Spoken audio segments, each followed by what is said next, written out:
ಹುಣಸೂರು ತಾಲೂಕಿನಲ್ಲಿ ಜನರೊಂದಿಗೆ ಜನತಾದಳ ಕಾರ್ಯಕ್ರಮವನ್ನ ಬಹಳ ಯಶಸ್ವಿಯಾಗಿ ನಮ್ಮೆಲ್ಲ ಕಾರ್ಯಕರ್ತರು ಮುಖಂಡರುಗಳು ಸೇರಿ ಆಯೋಜನೆ ಮಾಡಿರ್ತಕ್ಕಂಥ ಈ ಸಂದರ್ಭದಲ್ಲಿ ಈ ಕಾರ್ಯಕ್ರಮಕ್ಕೆ ನಮ್ಮೆಲ್ಲರ ನೆಚ್ಚಿನ ಯುವ ನಾಯಕರಾದಂಥ ಯುವಕರ ಆಶಾ ಕಿರಣ ನಮ್ಮ ಜೆಡಿಎಸ್ ಪಕ್ಷದ ಮುಂದಿನ ಭವಿಷ್ಯದ ಎಲ್ಲ ರೀತಿಯಲ್ಲೂ ನಮ್ಮ ಪಕ್ಷವನ್ನ ಯುದ್ಧಕ್ಕೆ ಸರ್ವ ಸನ್ನದ್ಧ ಮಾಡ್ತಾ ಇರ್ತಕ್ಕಂಥ ನಿಖಿಲ್ ಕುಮಾರಸ್ವಾಮಿ ಅವರು ಬಂದಿದ್ದಾರೆ. ಅವ್ರಿಗೆ ಈ ಸಂದರ್ಭದಲ್ಲಿ ನಮ್ಮ ತಾಲೂಕಿನ ಸಮಸ್ತ ಜೆಡಿಎಸ್ ಕಾರ್ಯಕರ್ತರು ಮುಖಂಡರುಗಳ ಪರವಾಗಿ ಹೃತ್ಪೂರ್ವಕವಾದಂತಹ ಸ್ವಾಗತವನ್ನ ಕೋರ್ತಾ, ಅದೇ ರೀತಿಯಲ್ಲಿ ನಮ್ಮ ಜಿಲ್ಲೆಯ ನಾಯಕರು ಹಿರಿಯ ಮುಖಂಡರುಗಳು ಮಾಜಿ ಸಚಿವರಾದಂಥ ಸಾರಾ ಮಹೇಶ್ ಅಣ್ಣ ಅವರು ಬಂದಿದ್ದಾರೆ. ಅವ್ರಿಗೂ ಸಹ ಸ್ವಾಗತವನ್ನ ಕೋರ್ತಾ, ನಮ್ಮ MLCಗಳಾದಂಥ ಮಂಜೇಗೌಡರು, ಜಿಲ್ಲಾಧ್ಯಕ್ಷರಾದಂಥ ಅಶ್ವಿನ್ ಅವರು, ಮಾದೇವಣ್ಣ ಅವರು, ಕೃಷ್ಣನಾಯಕರು, ಅದೇ ರೀತಿಯಲ್ಲಿ SB ಮಂಜು ಅವರು, ಚಿನ್ನಿ ರವಿ ಅವರು, ಜೊತೆಗೆ ಎಲ್ಲ ಹಿರಿಯ ಮುಖಂಡರುಗಳು ಆಗಮಿಸಿದ್ದೀರಿ. ಈ ಒಂದು ಕಾರ್ಯಕ್ರಮಕ್ಕೆ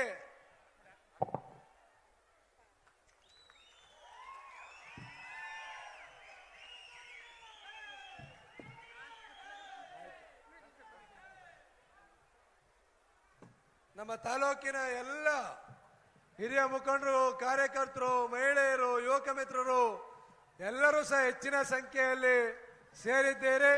ನಿಮ್ಗೆಲ್ಲ ಮತ್ತೊಮ್ಮೆ ಹೃದಯಪೂರ್ವಕವಾದಂತಹ ಅಭಿನಂದನೆಗಳನ್ನ ಸಲ್ಲಿಸ್ತಾ, ಈ ಒಂದು ಕಾರ್ಯಕ್ರಮದಲ್ಲಿ ನಾನು ಹೆಚ್ಚಿಗೆ ಮಾತನಾಡೋದಿಲ್ಲ. ಹುಣಸೂರು ತಾಲೂಕಿನಲ್ಲಿ ಅಯ್ಯೋ ಸುರೇಂದ್ರ ಅವರೇ, ಏನಪ್ಪ ಇದು, ಬನ್ನಿ ಸೈಡ್ಗೆ. ಶ್ರೀಧರ್ ಬನ್ನಿ, ಕಡೆಗೆ ಅವ್ರು ಮಾತಾಡ್ಲಿ ಬನ್ನಿ. ಈ ಒಂದು ಕಾರ್ಯಕ್ರಮ ತಾವೆಲ್ಲರೂ ಸಹ ನೋಡ್ತಾ ಇದ್ದೀರಿ. ತಮಗೆಲ್ಲ ಗೊತ್ತಿದೆ, ಸನ್ಮಾನ್ಯ ನಮ್ಮೆಲ್ಲರ ನೆಚ್ಚಿನ ನಾಯಕರು ಮಾಜಿ ಮುಖ್ಯಮಂತ್ರಿಗಳಾದಂಥ ಕುಮಾರಣ್ಣ ಅವರು ಇವತ್ತು ಇಡೀ ದೇಶದಲ್ಲಿ ಬಹಳ ದೊಡ್ಡ ಉನ್ನತ ಸ್ಥಾನವನ್ನ ನರೇಂದ್ರ ಮೋದಿಜಿ ಅವರು ಕೊಟ್ಟಿದ್ದಾರೆ. ಉಕ್ಕು ಮತ್ತು ಬೃಹತ್ ಕೈಗಾರಿಕೆ ಖಾತೆಗಳನ್ನ ಕುಮಾರಣ್ಣ ಅವರಿಗೆ ಕೊಟ್ಟಿರ್ತಕ್ಕಂಥ ಈ ಸಂದರ್ಭದಲ್ಲಿ ಇಡೀ ರಾಜ್ಯದಲ್ಲಿ ನಮ್ಮ ಪಕ್ಷವನ್ನ ಬಹಳ ಸದೃಢವಾಗಿ ಕಟ್ಟಬೇಕು, ನಮ್ಮ ಕಾರ್ಯಕರ್ತರ ಆಗುವಗಳನ್ನ ತಿಳ್ಕೊಳ್ಬೇಕು, ನಮ್ಮ ಕಾರ್ಯಕರ್ತರ ಕಷ್ಟ ಸುಖಗಳಿಗೆ ಸ್ಪಂದಿಸಬೇಕು. ಇಡೀ ರಾಜ್ಯದಲ್ಲಿ ಸುತ್ತಾಟವನ್ನ ಮಾಡಿ 2028ಕ್ಕೆ ಮೈತ್ರಿ ಪಕ್ಷದ ಸರ್ಕಾರವನ್ನ ಅಧಿಕಾರಕ್ಕೆ ತರಬೇಕು ಅಂತೇಳಿ ಇಡೀ ರಾಜ್ಯವನ್ನ ಸುತ್ತಿ ಹೋರಾಟವನ್ನ ಮಾಡ್ತಾ ಇದ್ದಾರೆ. ನಮ್ಮ ಹುಣಸೂರು ತಾಲೂಕು 58ನೇ ತಾಲೂಕು. ಇಡೀ ರಾಜ್ಯದ ಇವತ್ತು ಹೈದರಾಬಾದ್ ಕರ್ನಾಟಕ ಇರ್ಬೋದು, ಕಿತ್ತೂರು ಕರ್ನಾಟಕ ಇರ್ಬೋದು, ಮಧ್ಯ ಕರ್ನಾಟಕ ಇರ್ಬೋದು, ಹಳೆ ಮೈಸೂರು ಭಾಗ ಇರ್ಬೋದು, ಎಲ್ಲ ಭಾಗಗಳು ಸಹ ಸುಮಾರು 57 ಕ್ಷೇತ್ರಗಳನ್ನ ಸೋತೆ ಇವತ್ತು 58ನೇ ಕ್ಷೇತ್ರ ನಮ್ಮ ಹುಣಸೂರು ವಿಧಾನಸಭಾ ಕ್ಷೇತ್ರಕ್ಕೆ ಆಗಮಿಸಿದ್ದಾರೆ. ಇವತ್ತು ಕುಮಾರಣ್ಣ ಅವರ ಅನುಪಸ್ಥಿತಿಯಲ್ಲಿ ಪಕ್ಷ ಯಾವ ರೀತಿ ಸಂಘಟನೆ ಆಗ್ತಾ ಇದೆ ಅಂತಕ್ಕಂಥದ್ನ ತಾವೆಲ್ಲರೂ ಸಹ ನೋಡ್ತಾ ಇದ್ದೀರಿ. ಸನ್ಮಾನ್ಯ ಶ್ರೀ ಎಚ್ ಡಿ ದೇವೇಗೌಡ ಅಪ್ಪಾಜಿಯವರ ಆಶೀರ್ವಾದದಲ್ಲಿ, ಕುಮಾರಣ್ಣ ಅವರ ಮಾರ್ಗದರ್ಶನದಲ್ಲಿ ನಿಖಿಲ್ ಕುಮಾರಸ್ವಾಮಿ ಅವರು ಹೋರಾಟವನ್ನ ಮಾಡ್ತಾ ಇದ್ದಾರೆ. ಅದಕ್ಕೆ ನಾವೆಲ್ಲರೂ ಸಹ ಸಂಪೂರ್ಣವಾದಂತಹ ಸಹಕಾರವನ್ನ ಕೊಡಬೇಕು ಅಂತಕ್ಕಂಥ ವಿಶ್ವಾಸವನ್ನ ನಾವೆಲ್ಲರೂ ಸಹ ಇಟ್ಕೊಂಡಿದ್ದೀವಿ. ಅದೇ ರೀತಿಯಲ್ಲಿ ಇವತ್ತು ನಮ್ಮ ಕುಮಾರಣ್ಣ ಅವರು ಮುಖ್ಯಮಂತ್ರಿಗಳಾಗಿದ್ದಂಥ ಸಂದರ್ಭದಲ್ಲಿ ಸಾಲ ಮನ್ನಾ ಮಾಡಿದ್ರು. ಸಾಲ ಮನ್ನಾ 26,000 ಕೋಟಿಯಷ್ಟು. ಶ್ರೀಧರ್ ಅವ್ರು ಬಿಡ್ಲಿ, ಅವ್ರು ಶ್ರೀಧರ್ ಅವರೇ, ಶ್ರೀಧರ್ ಅವ್ರು ಮಾತಾಡ್ಲಿ, ಬನ್ನಿ ಈ ಕಡೆಗೆ.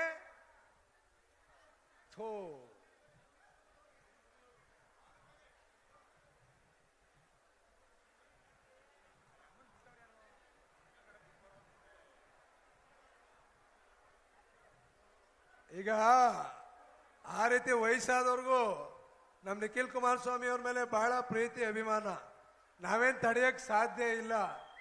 ಆದ್ರಿಂದ ಪಾಪ ಅವ್ರನ್ನ ಯಾಕೆ ಕಳಿಸಿದ್ರಿ? ಅವ್ರ ಕಷ್ಟ ಸುಖ ಹೆಂಗೋ ಹೇಳ್ಕತ್ತಿದ್ರು. ಈ ಶ್ರೀಧರ್ಗೆ ಬುದ್ಧಿಲ್ಲ, ಯಾಕಪ್ಪ ಕಳಿಸ್ದೆ? ವಯಸ್ಸಾದವರು ಪಾಪ ಅವ್ರ ಕಷ್ಟ ಸುಖ ಹೇಳ್ಕೊಳ್ಳಿಕ್ಕೆ ಅದೇನೋ ಡಾಕ್ಯುಮೆಂಟ್ಸ್ ಎಲ್ಲ ತಂದವ್ರೆ. ಮಾತಾಡ್ಕೊಳ್ಳಿ ಬಿಡಿ, ಯಾಕೆ ಕಳಿಸ್ತೀರಿ ಅವ್ರನ್ನ? ಅಂತವ್ರ ಆಶೀರ್ವಾದದಿಂದಲೇ ಇವತ್ತು ಕುಮಾರಣ್ಣ ಅವರು ಮುಖ್ಯಮಂತ್ರಿ ಆಗಿದ್ದು. ಅಂತವ್ರ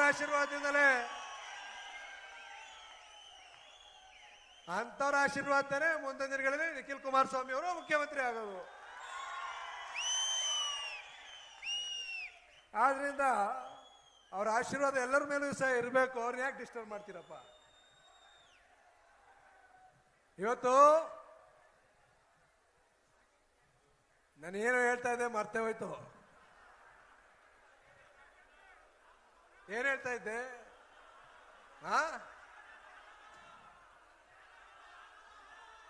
ಏನೋ ಕೂತ್ಕೊಳ್ಳಿ, ನಿಮ್ಮನ್ನು ಕೇಳ್ತಾ ಇದ್ದಾರ.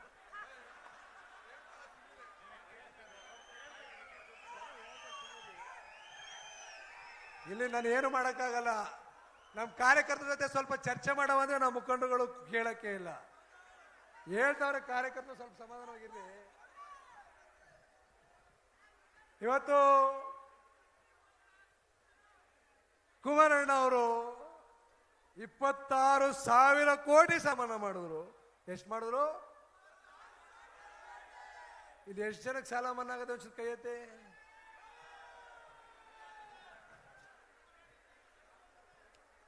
ಇಷ್ಟು ಜನಕ್ಕೆ ಸಾಲ ಮನ್ನಾ ಆಗದೆ? ಎಷ್ಟೆಷ್ಟು ಸಾಲ ಮನ್ನಾ ಆಗಿರೋದು? 2 ಲಕ್ಷ. 2 ಲಕ್ಷ ಪ್ರಕಾಶನಿಗೆ 2 ಲಕ್ಷ, 1 ಲಕ್ಷ, 2 ಲಕ್ಷ. ಎಲ್ಲ 2 ಲಕ್ಷ, 1 ಲಕ್ಷ ಗ್ಯಾರಂಟಿ ಕೊಡ್ತಾರಲ್ಲ. ಎಷ್ಟು ಕೊಡ್ತಾ ಇದ್ರು ಮಹಿಳೆಯರಿಗೆ? ಸುಮ್ಮನೆ ಕೂತ್ಕೊಳ್ರಿ. ಮಹಿಳೆಯರ ಜೊತೆ ಮಾತಾಡ್ತೀನಿ ಒಂಚೂರು. ಸುಮ್ಮನೆ ಕೂತ್ಕೊಳ್ರಿ ಒಂಚೂರು. ಮಹಿಳೆಯರು ಪಾಪ ಇವತ್ತು ಬೆಳಗ್ಗೆಯಿಂದ ಕಾದು 11 ಗಂಟೆಯಿಂದ ಕಾದವ್ರೆ. ಇದು ಕುಂಭ ಹೊತ್ಕೊಂಡು, ಕಳಸ ಹೊತ್ಕೊಂಡು 11 ಗಂಟೆಯಿಂದ ಕಾದವ್ರು. ಒಂಚೂರು ಸುಮ್ಮನಿರ್ರಿ. ಎಷ್ಟು ಕೊಡ್ತಾ ಇರೋದು ಮಹಿಳೆಯರಿಗೆ? ಎಷ್ಟು ಕೊಡ್ತಾ ಇರೋದು ಮಹಿಳೆಯರಿಗೆ? ಕೇಳಿಸ್ತಾ ಇಲ್ವಾ? 2,000 ಪ್ರತಿ ತಿಂಗಳು. ಸುಮ್ಮನಿರಪ್ಪ. ಓರಪ್ಪ ಹಿಂದಕ್ಕೆ, ಓರಿ ಹಿಂದಕ್ಕೆ.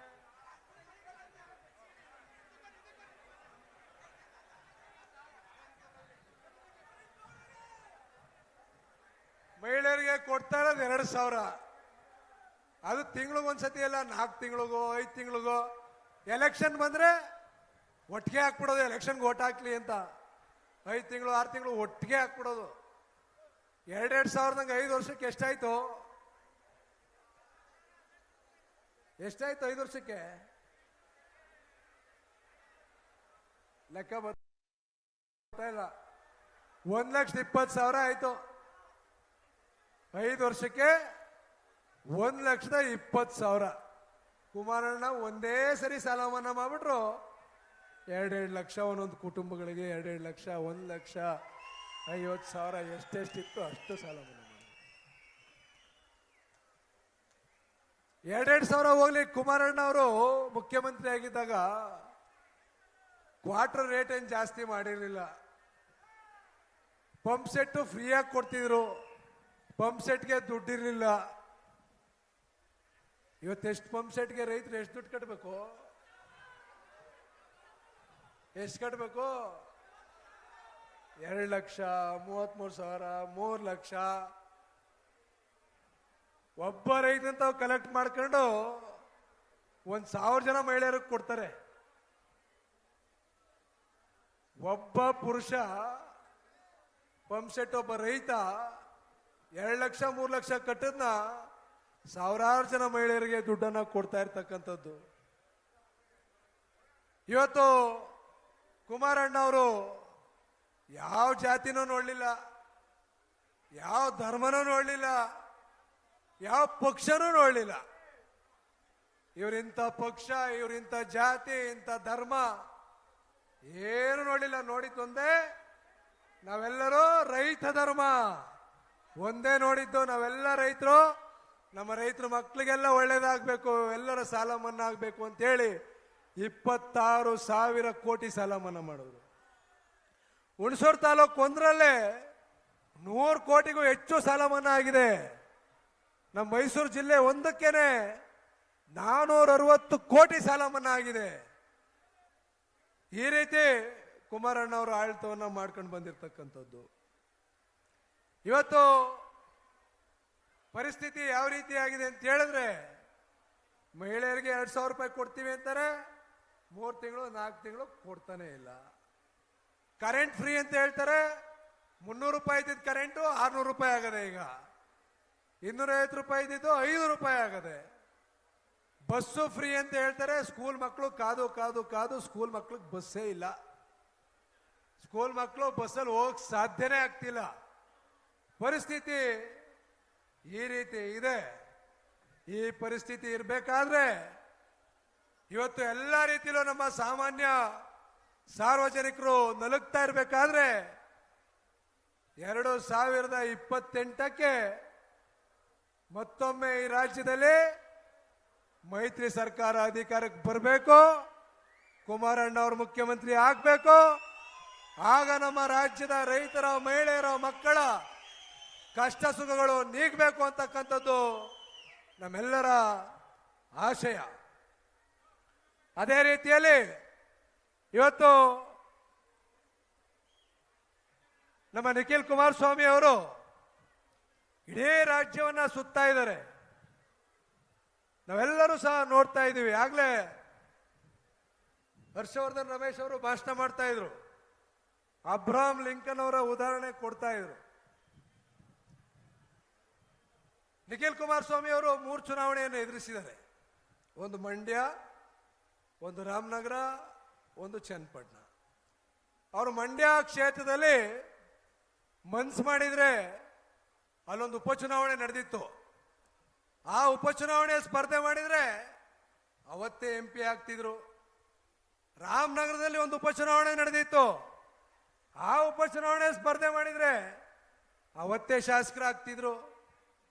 ಇವತ್ತು ಚನ್ನಪಟ್ಟಣದಲ್ಲಿ ಯಾರೋ ಒಬ್ಬ ಸಾಮಾನ್ಯ ಕಾರ್ಯಕರ್ತನ ಹಾಕ್ಬೇಕು ಅಂತಕ್ಕಂಥ ಚರ್ಚೆ ನಡಿಬೇಕಾದ್ರೆ ನಾವು ಯಾವುದೇ ಸಂದರ್ಭದಲ್ಲೂ ಈ ರಾಜ್ಯದಲ್ಲಿ ಕಾಂಗ್ರೆಸ್ ಸರ್ಕಾರ ಇದೆ, ಅದನ್ನ ಎದುರಿಸಬೇಕು ಅಂತ ಹೇಳಿದ್ರೆ ನಮ್ಮ ನಿಖಿಲ್ ಕುಮಾರಸ್ವಾಮಿ ಅವರೇ ಸ್ಪರ್ಧೆ ಮಾಡಬೇಕು ಅಂತ ಅಲ್ಲಿಯ ಕಾರ್ಯಕರ್ತರು ಕೇಳ್ಕೊಂಡಂತ ಸಂದರ್ಭದಲ್ಲಿ ನಮ್ಮ ಪಕ್ಷದ ಕಾರ್ಯಕರ್ತನ ಉಳಿಸ್ಬೇಕು, ನಮ್ಮ ಪಕ್ಷವನ್ನ ಉಳಿಸ್ಬೇಕು ಅಂತ ಹೇಳಿ ಅವತ್ತು ಸ್ಪರ್ಧೆಯನ್ನ ಚನ್ನಪಟ್ಟಣದಲ್ಲಿ ಮಾಡಿದಂಥವ್ರು ನಿಖಿಲ್ ಕುಮಾರಸ್ವಾಮಿ ಅವರು.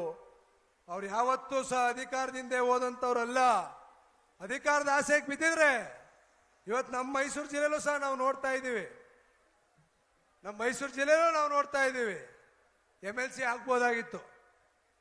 ನಮ್ಮ ಮೈಸೂರು ಜಿಲ್ಲೆಯಲ್ಲಿ MLC ಆಗೋರು ತಾನೆ. ಅದೇ ರೀತಿ ಅವರು ಸಹ MLC ಆಗ್ಬೋದಾಗಿತ್ತು. ಅದೇನು ದೊಡ್ಡ ವಿಚಾರ ಆಗಿರಲಿಲ್ಲ. ಆದರೆ ನಾವು ಯಾವುದೇ ಕಾರಣಕ್ಕೂ ಹಿಂಬಾಗ್ಲಿಂದ ರಾಜಕಾರಣ ಮಾಡಲ್ಲ. ನಾನು ಚುನಾವಣೆಯಲ್ಲಿ ಸ್ಪರ್ಧೆ ಮಾಡಬೇಕು, ನಮ್ಮ ಜನರ ಪ್ರೀತಿ ವಿಶ್ವಾಸ ಗಳಿಸಬೇಕು, ನಮ್ಮ ಪಕ್ಷವನ್ನ ಉಳಿಸಿ ಬೆಳೆಸಿ ಅಧಿಕಾರಕ್ಕೆ ತರಬೇಕು. ಅದಾದ ನಂತರ ನಾನು ಅಧಿಕಾರದಲ್ಲಿ ಇರ್ತೀನಿ ಅಂತಕ್ಕಂಥ ಮನೋಭಾವನೆಯನ್ನ ಇಟ್ಕೊಂಡಿರ್ತಕ್ಕಂಥವ್ರು ನಿಖಿಲ್ ಕುಮಾರಸ್ವಾಮಿ ಅವರು ಅಂತ ಹೇಳಲಿಕ್ಕೆ ಬಹುಶಃ ನಮ್ಮೆಲ್ಲರಿಗೂ ಸಹ ಹೆಮ್ಮೆ ಆಗುತ್ತೆ. ಇವತ್ತು ಹೇಳಿದ್ರು ಅಬ್ರಹಾಂ ಲಿಂಕನ್ ಅವರು ಎಷ್ಟೋ ಬಾರಿ ಸೋತರು, ನೇರವಾಗಿ ಅಮೆರಿಕ ದೇಶದ ಅಧ್ಯಕ್ಷರಾದ್ರು ಅಂತ ಹೇಳ್ತಾ ಇದ್ರು. ಇವತ್ತು ಪ್ರತಿ ಕ್ಷೇತ್ರಗಳಿಗೆ ಸುತ್ತಿ ಪ್ರತಿ ಕ್ಷೇತ್ರದಲ್ಲಿ ಸುಮಾರು 10,000 ಕಿಲೋಮೀಟರ್ ಪ್ರಯಾಣವನ್ನ ಮಾಡಿದರೆ ಅವ್ರಿಗೆ ಯಾವುದೇ ಅಧಿಕಾರದ ಲಾಲಸೆ ಇಲ್ಲ, ಅಧಿಕಾರ ಕೊಂಡ್ಕೊಂಡು ಕೂರ್ತಕ್ಕಂಥ ಮನೋಭಾವನೆ ಇಲ್ಲ. ನಾನು ನನ್ನ ಪಕ್ಷವನ್ನ ಸಂಘಟನೆ ಮಾಡಬೇಕು, ನಮ್ಮ ಕಾರ್ಯಕರ್ತರಿಗೆ ಶಕ್ತಿಯನ್ನ ತುಂಬಬೇಕು ಅಂತಕ್ಕಂಥ ಆಸಕ್ತಿಯನ್ನು ಇಟ್ಕೊಂಡಿರ್ತಕ್ಕಂಥವ್ರು. ನಾವು ಜನರೊಂದಿಗೆ ಜನತಾದಳ ಕಾರ್ಯಕ್ರಮವನ್ನ ಇಡೀ ರಾಜ್ಯದಲ್ಲಿ ಪ್ರಾರಂಭ ಮಾಡಬೇಕು ಅಂತಕ್ಕಂಥ ಒಂದು ಪೂರ್ವಭಾವಿ ಸಭೆಯನ್ನ ಕರೆದಿದ್ರು. ಆ ಪೂರ್ವಭಾವಿ ಸಭೆಯಲ್ಲಿ ನಮ್ಮ ಜಿಲ್ಲಾ ಅಧ್ಯಕ್ಷರುಗಳು, ಶಾಸಕರುಗಳು ನಾವೆಲ್ಲರೂ ಸಹ ಪಾಲ್ಗೊಂಡಿದ್ವಿ. ಅಲ್ಲಿ ಒಂದು ಮಾತನ್ನು ಅವ್ರು ಹೇಳಿದ್ರು, ಇವತ್ತು ನೀವೆಲ್ಲ ಶಾಸಕರಾಗಿದ್ದೀರಿ, ಮಾಜಿ ಶಾಸಕರಿದ್ದೀರಿ, ಜಿಲ್ಲಾಧ್ಯಕ್ಷರಿದ್ದೀರಿ, ತಾಲೂಕು ಅಧ್ಯಕ್ಷಗಳಿದ್ದೀರಿ, ನಗರಾಧ್ಯಕ್ಷಗಳಿದ್ದೀರಿ. ಬರ್ತಕ್ಕಂಥ ಚುನಾವಣೆ ಇಷ್ಟು ದಿವಸಗಳ ಕಾಲ ನಿಮ್ಮ ಕ್ಷೇತ್ರದ ಕಾರ್ಯಕರ್ತರು, ನಿಮ್ಮ ಕ್ಷೇತ್ರದ ಚುನಾಯಿತ ಪ್ರತಿನಿಧಿಗಳು, ಅದು ಗ್ರಾಮ ಪಂಚಾಯಿತಿ ಇರ್ಬೋದು, ತಾಲೂಕ್ ಪಂಚಾಯಿತಿ ಇರ್ಬೋದು, ಜಿಲ್ಲಾ ಪಂಚಾಯಿತಿ ಇರ್ಬೋದು, ನಗರಸಭೆ ಇರ್ಬೋದು, ಪಟ್ಟಣ ಪಂಚಾಯಿತಿಗಳಿರ್ಬೋದು, ಮಹಾನಗರ ಪಾಲಿಕೆಗಳಿರ್ಬೋದು, ಇಲ್ಲಿ ಆಯ್ಕೆಯಾಗಿರ್ತಕ್ಕಂಥ ಜನಪ್ರತಿನಿಧಿಗಳೆಲ್ಲ ಸೇರಿ ನಿಮ್ಮ ಕೈಯನ್ನ ಬಲಪಡಿಸಿದ್ದಾರೆ. ಈಗ ಕಾಲ ಬಂದಿದೆ, ನಮ್ಮ ಪಕ್ಷದ ಮುಖಂಡರುಗಳು, ಶಾಸಕರುಗಳು ಎಲ್ಲರೂ ನಮ್ಮ ಕಾರ್ಯಕರ್ತರ ಕೈಯನ್ನ ಬಲಪಡಿಸಬೇಕು.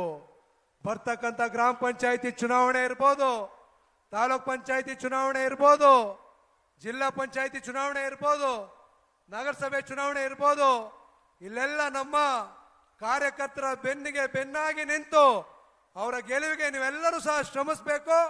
ಅದೇ ಕಾರ್ಯಕ್ರಮ ಜನರೊಂದಿಗೆ ಜನತಾದಳ ಕಾರ್ಯಕ್ರಮವನ್ನ ಮಾಡೋದ್ರ ಮುಖಾಂತರ ಶಕ್ತಿಯನ್ನ ತುಂಬಬೇಕು ಅಂತಕ್ಕಂಥ ವಿಶ್ವಾಸವನ್ನ ನಮ್ಮಲ್ಲಿ ತುಂಬಿದಂಥವ್ರು ನಿಖಿಲ್ ಕುಮಾರಸ್ವಾಮಿ ಅವರು. ಈ ಕಾರ್ಯಕ್ರಮವನ್ನ ಮಾಡ್ತಾ ಇರ್ತಕ್ಕಂಥದ್ದು ಭವಿಷ್ಯ ನೀವೆಲ್ಲ ಅನ್ಕೊಂಡಿರ್ಬೋದು, ಹೇಗೇನೋ ನಮ್ಮ MLA ಚುನಾವಣೆ ಇಲ್ಲ, ಇನ್ನು 2 ವರ್ಷ ಅವಧಿ ಇದೆ. MP ಚುನಾವಣೆ ಇಲ್ಲ, ಇನ್ನು 3 ವರ್ಷ ಇದೆ. ಈ ಕಾರ್ಯಕ್ರಮವನ್ನ ಮಾಡ್ತಾ ಇರ್ತಕ್ಕಂಥ ಉದ್ದೇಶ ಇಷ್ಟೇ, ನಮ್ಮ ಸ್ಥಳೀಯ ಸಂಸ್ಥೆಗಳಲ್ಲಿ ನಮ್ಮ ಕಾರ್ಯಕರ್ತರನ್ನ ಗೆಲ್ಲಿಸ್ಬೇಕು, ನಮ್ಮ ಪಕ್ಷವನ್ನ ಉಳಿಸ್ಬೇಕು, ನಮ್ಮ ಕಾರ್ಯಕರ್ತರಿಗೆ ಶಕ್ತಿಯನ್ನ ತುಂಬಬೇಕು ಅಂತೇಳಿ ಇವತ್ತು ಜನರೊಂದಿಗೆ ಜನತಾದಳ ಕಾರ್ಯಕ್ರಮವನ್ನ ಇಡೀ ರಾಜ್ಯದಲ್ಲಿ ಆಯೋಜನೆ ಮಾಡ್ತಾ ಇದೀವಿ ನಾವೆಲ್ಲರೂ ಸೇರಿ. ನಾನು ಈ ಹುಣಸೂರು ತಾಲೂಕಿನ ಶಾಸಕನಾಗಿ ನೀವೆಲ್ಲರೂ ಸೇರಿ ನನ್ನನ್ನು ಆಯ್ಕೆ ಮಾಡಿದ್ದೀರಿ. ಬಹುಶಃ ಹುಣಸೂರು ತಾಲೂಕು ಇದು ಮಿನಿ ಭಾರತ, ಸರ್ವ ಜನಾಂಗದ ಶಾಂತಿಯ ತೋಟ ಅಂತ ನಾನು ಯಾವಾಗಲೂ ಸಹ ಹೇಳ್ತಾ ಇರ್ತೀನಿ. ನನ್ನನ್ನ 2012ರಲ್ಲಿ ಪ್ರಥಮ ಬಾರಿಗೆ ಕಸಬಾ ಪ್ರಾಥಮಿಕ ಕೃಷಿ ಪತ್ತಿನ ಸಹಕಾರ ಸಂಘ, ನಾನು ಇವತ್ತಿಗೂ ಸಹ ನಿಂತ್ಕೊಂಡು ಹೇಳ್ತೀನಿ ವೇದಿಕೆ ಮೇಲೆ, ನಾನು ಯಾವುದೇ ಸಂದರ್ಭದಲ್ಲೂ ಸಹ ಇವತ್ತು ಬಂದಿರಬೇಕು ಅವರೆಲ್ಲ ನನಗೆ ಸಹಕಾರ ಕ್ಷೇತ್ರಕ್ಕೆ ಪಾದಾರ್ಪಣೆ ಮಾಡಲಿಕ್ಕೆ ಅವಕಾಶವನ್ನು ಮಾಡಿಕೊಟ್ಟಂಥವ್ರು ನಮ್ಮ MA ಕೊಪ್ಪಲಿನ ಮಾದೇವಣ್ಣ ಅವರು. ನಮ್ಮ ಇಲ್ಲೇ ಇರ್ತಕ್ಕಂಥ ಇಲ್ಲಿ ಇರ್ಬೇಕು ಅವರು. ಅವರವತ್ತು ರಾಜೀನಾಮೆ ಕೊಟ್ಟು ಆ ಸ್ಥಾನಕ್ಕೆ ನನ್ನನ್ನು ಕಳಿಸ್ಕೊಟ್ರು. ಅದಕ್ಕೆ ಸಹಕಾರವನ್ನು ಕೊಟ್ಟಂಥವರು ನಮ್ಮ ವಾಸಣ್ಣವರು, ಮಾದೇವಣ್ಣವರು, ನಾಗರಾಜಪ್ಪ ಅವರು, ವಸಂತಕ್ಕನವರು, ಜೊತೆಗೆ ನಮ್ಮ ಇನ್ನೂ 3-4 ಜನ ಇದ್ರು. ಅವರೆಲ್ಲ ಸೇರಿ ನನ್ನನ್ನು 2012ರಲ್ಲಿ ಕಸಬಾ ಪ್ರಾಥಮಿಕ ಕೃಷಿ ಪತ್ತಿನ ಸಹಕಾರ ಸಂಘಕ್ಕೆ ನಿರ್ದೇಶಕನಾಗಿ ಆಯ್ಕೆ ಮಾಡಿದ್ರು. ಅದಾದ ನಂತರ ಅದೇ ಕಸಬಾ ಪ್ರಾಥಮಿಕ ಕೃಷಿ ಪತ್ತಿನ ಸಹಕಾರ ಸಂಘದಿಂದ 2013ರಲ್ಲಿ ನನ್ನನ್ನು DCC ಬ್ಯಾಂಕ್ಗೆ ಕಳಿಸ್ಕೊಟ್ರಿ. 2013 DCC ಬ್ಯಾಂಕು ಯಾವುದೇ MLA ಚುನಾವಣೆ ಕಡಿಮೆ ನಡೀಲಿಲ್ಲ. ಅವತ್ತು DCC ಬ್ಯಾಂಕ್ ಚುನಾವಣೆ, MLA ಚುನಾವಣೆ ಇವತ್ತೇನು ನಡೀತು ಅದೇ ರೀತಿಯಲ್ಲಿ 2013 DCC ಬ್ಯಾಂಕ್ ಚುನಾವಣೆ ನಡೆದಿತ್ತು. ಅದರಲ್ಲಿ ನಮ್ಮ ಹುಣಸೂರು ತಾಲೂಕಿನ ಸಹಕಾರಿಗಳೆಲ್ಲರೂ ಸಹ ನನ್ನನ್ನು ಕೈ ಹಿಡಿದು ನಡೆಸಿ DCC ಬ್ಯಾಂಕ್ಗೆ ಕಳಿಸ್ಕೊಟ್ರಿ. 2018ರಲ್ಲಿ ಮತ್ತೊಮ್ಮೆ ನನ್ನನ್ನು ಆಯ್ಕೆ ಮಾಡಿ DCC ಬ್ಯಾಂಕ್ ವಿರೋಧವಾಗಿ ಆಯ್ಕೆ ಮಾಡಿ ಕಳಿಸಿದ್ರಿ. ನನ್ನನ್ನ DCC ಬ್ಯಾಂಕ್ ಅಧ್ಯಕ್ಷನಾಗೂ ಸಹ ಆಯ್ಕೆ ಮಾಡಿದ್ರಿ. ಅದಾದ ನಂತರ 2023 ಬಂತು, ನಾನು MLAನೂ ಆದೆ. ನಮ್ಮ ಕಸಬಾ ಪ್ರಾಥಮಿಕ ಕೃಷಿ ಪತ್ತಿನ ಸಹಕಾರ ಸಂಘಕ್ಕೆ ಎಲೆಕ್ಷನ್ನೇ ಮಾಡಬಾರ್ದು ಅಂತ ಮುಂದಕ್ಕೆ ಹಾಕ್ಸಿದ್ರು. ನಾನು DCC ಬ್ಯಾಂಕು ಡೈರೆಕ್ಟರ್ ಆದ್ಮೇಲೆ ಕೇವಲ 28 ಕೋಟಿ ಇದ್ದ ಸಾಲವನ್ನ 150 ಕೋಟಿ ಸಾಲ ಕೊಟ್ಟೆ. ನಾನು ಹುಣಸೂರು ತಾಲೂಕು ಒಂದಕ್ಕೆ 28 ಕೋಟಿಯಿಂದ 150 ಕೋಟಿ ಸಾಲ ಕೊಟ್ಟೆ. ಇವತ್ತು ಹುಣಸೂರು ತಾಲೂಕಿನಲ್ಲಿ 150 ಕೋಟಿ ಸಾಲ ಮನ್ನಾ ಆಗಿದೆ ಅಂತ ಹೇಳಿದ್ರೆ ನಾನು 150 ಕೋಟಿ ಸಾಲ ಕೊಟ್ಟಿದ್ಕೆ, ಕುಮಾರಣ್ಣ ಅವರು ಸಾಲ ಮನ್ನಾ ಮಾಡಿದ್ಕೆ ನಮ್ಮ ಹುಣಸೂರು ತಾಲೂಕಿಗೆ 100 ಕೋಟಿ ಮೇಲೆ ಸಾಲ ಮನ್ನಾ ಆಗಿರ್ತಕ್ಕಂಥದ್ದು. ಇವತ್ತು ಸಾಕಷ್ಟು ಕಸಬಾ ಪ್ರಾಥಮಿಕ ಕೃಷಿ ಪತ್ತಿನ ಸಹಕಾರ ಸಂಘ ಚುನಾವಣೆ ನಡೀತು, TFSMS ಚುನಾವಣೆ ನಡೀತು. ಯಾವುದ್ರಲ್ಲೂ ಸಹ ನಮ್ಮ ಹುಣಸೂರು ತಾಲೂಕಿನ ಸಹಕಾರಿಗಳು, ಸಾರ್ವಜನಿಕರು, ಜನರು ನನ್ನ ಕೈ ಬಿಟ್ಟಿಲ್ಲ. ಇದುವರೆಗೂ ಸಹ ನನ್ನ ಕೈಯನ್ನ ಬಿಟ್ಟಿಲ್ಲ. ಆಯ್ತು ಕೃಷ್ಣ, ಮಾತಾಡ್ತೀನಿ, 1-5 ನಿಮಿಷ ಕೇಳಿಸಕ್ಕಿಲ್ಲ ನನಗೆ. ಕೂತ್ಕೋ ಕೃಷ್ಣ, ಕೇಳಿಸ್ತಾ ಇಲ್ಲ, ಇರ್ಲಿ. ಆದ್ರಿಂದ ಇವತ್ತು ನಾನು ಹೇಳ್ತಕ್ಕಂಥದ್ದಿಷ್ಟೇ, ಸಮಯ ಜಾಸ್ತಿ ಆಗ್ಬಿಟ್ಟು ನಾನು ಹೆಚ್ಚಿಗೆ ಮಾತಾಡೋದಿಲ್ಲ. ಹುಣಸೂರು ತಾಲೂಕಿನ ಜನತೆಯ ನಾನು ಮೊದಲನೇ ಬಾರಿಗೆ DCC ಬ್ಯಾಂಕು, ಕಸಬಾ, DCC ಬ್ಯಾಂಕು, ಪುನಃ ಕಸಬಾ, ಪುನಃ ಮೊದಲನೇ ಬಾರಿಗೆ ಶಾಸಕನಾಗಿ ಆಯ್ಕೆ ಆಗಲಿಕ್ಕೆ ಕಾರಣಕರ್ತರು ನಮ್ಮ ಹುಣಸೂರು ತಾಲೂಕಿನ ಜನ ಅಂತ ನಾನು ಹೆಮ್ಮೆಯಿಂದ ಹೇಳಲಿಕ್ಕೆ ನಾನು ಬಯಸ್ತೇನೆ. ನಮ್ಮ ಹುಣಸೂರು ತಾಲೂಕಿನ ಋಣವನ್ನ ನಾನು ಇರೋ ತನಕನೂ ಸಹ ತೀರಿಸಲಿಕ್ಕೆ ಸಾಧ್ಯ ಇಲ್ಲ. ನಿಮ್ಮೆಲ್ಲರ ಋಣ ಆಶೀರ್ವಾದ ಯಾವಾಗಲೂ ಇದೇ ರೀತಿ ನನ್ನ ಮೇಲೆ ಇರಲಿ.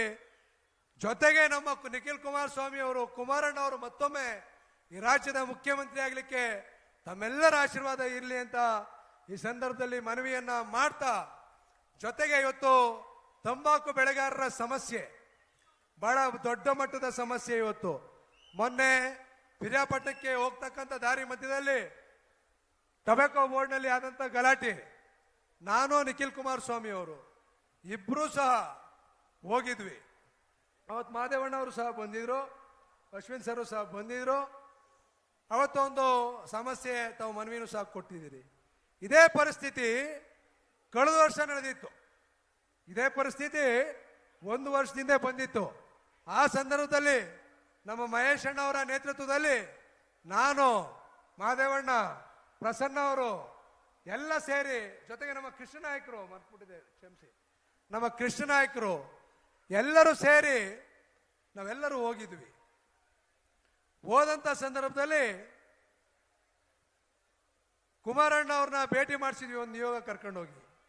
ಕುಮಾರಣ್ಣ ಅವರು ನಮ್ಮ ನಿಖಿಲ್ ಕುಮಾರಸ್ವಾಮಿ ಅವರ ನೇತೃತ್ವದಲ್ಲಿ ದೆಹಲಿಗೆ ಹೋದ್ವಿ.